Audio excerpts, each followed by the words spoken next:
Assalamualaikum warahmatullahi wabarakatuh. Kembali berjumpa lagi dengan channel YouTube Bambang Gekarting Harto.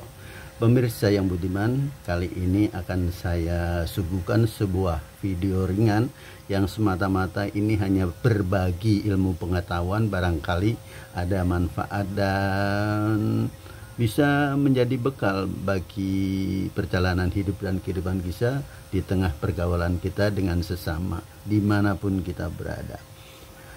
Video ini terinspirasi dari sebuah tulisan yang saya baca di postingan sosmed yang menarik hati sehingga saya timbul ide untuk membuat video ini. Catatannya begitu sederhana ya, tapi mengena sekali. Kalau mau saya bacakan apa yang sudah saya baca di postingan sosmed, bunyinya kira-kira seperti ini. Setiap orang atau manusia mempunyai perasaan dan kehidupan masing-masing. Jadi jangan menuntut kepada orang lain untuk ikut menjaga perasaannya. Karena orang lain juga punya perasaan. Jadi sebaiknya masing-masing itu harus menjaga dan bertanggung jawab terhadap perasaannya sendiri. Kalau kita baca secara anatomi letter book yang tertulis mempunyai arti yang benar-benar mengena dan dapat dibenarkan, ya, dapat dibenarkan dalam kehidupan kita sehari-hari.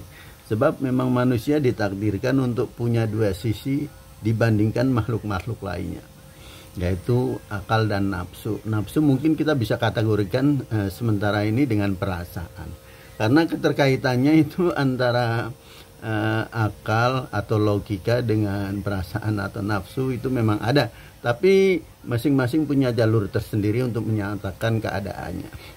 Kalau boleh saya katakan dalam etimologi bahasanya seperti ini. Kalau perasaan itu adalah sesuatu yang dirasakan di dalam hati seseorang yang tidak diketahui orang lain. Apabila orang yang memiliki rasa itu tidak mengungkapkannya kepada orang lain itu. Iya dong, namanya aja perasaan. Jadi masing-masing pihak itu, setiap orang atau manusia seperti tadi postingan pertama mempunyai perasaannya masing-masing. Jadi yang punya kewenangan menjaga itu yang punya perasaan itu. Sementara akal atau logika pengertiannya seperti ini. Istilah logika berasal dari kata logos, itu dari bahasa Yunani, yang berarti kata atau pikiran yang benar. Dalam kamus filsafat, logika yang dalam bahasa Inggris disebut logic, Latin logica, Yunani logike, atau logikos, berarti apa yang dapat dimengerti atau akal budi yang berfungsi dengan baik, teratur dan sistematis. Jadi pengertian etimologi bahasanya sudah berbeda dan memang mengandung makna yang demikian. Sehingga kita bisa berpikir satu demi satu pengertian dan jangan terlalu sentimental untuk mengartikan bahwa keduanya itu sama. Tidak sama sekali. Jalurnya itu masing-masing, sekalipun nanti tujuannya sama, tapi jelas jalurnya berbeda dan menginginkan solusi yang berbeda.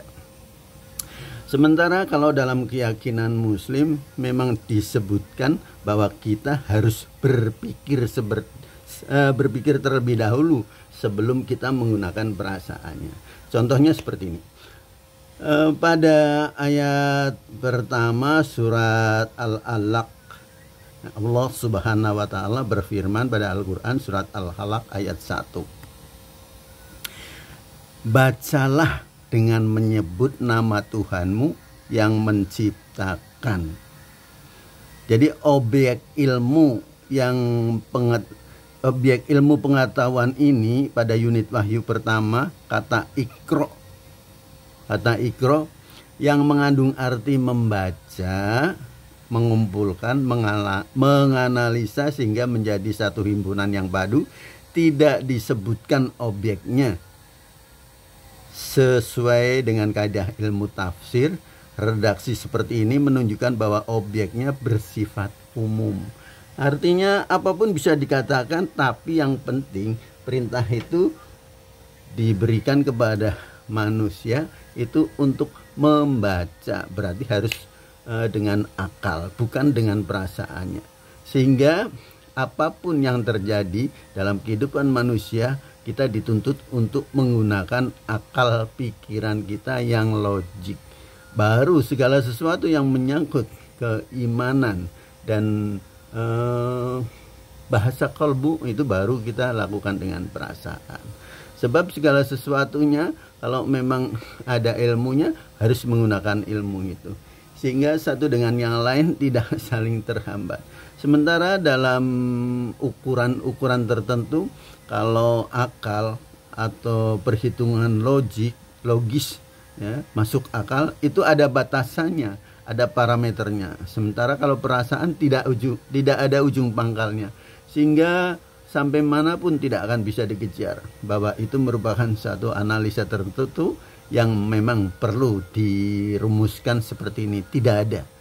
Sehingga apabila kita menggunakan ilmu logika, sebaiknya kita jangan pakai perasaan.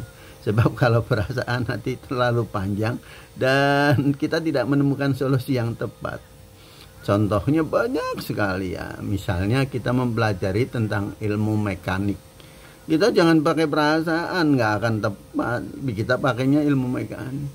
Kalau kita belajar tentang mengendarai sebuah kendaraan, apakah itu roda 2 atau roda 4, ya tetap pakai ilmu itu, jangan pakai perasaan.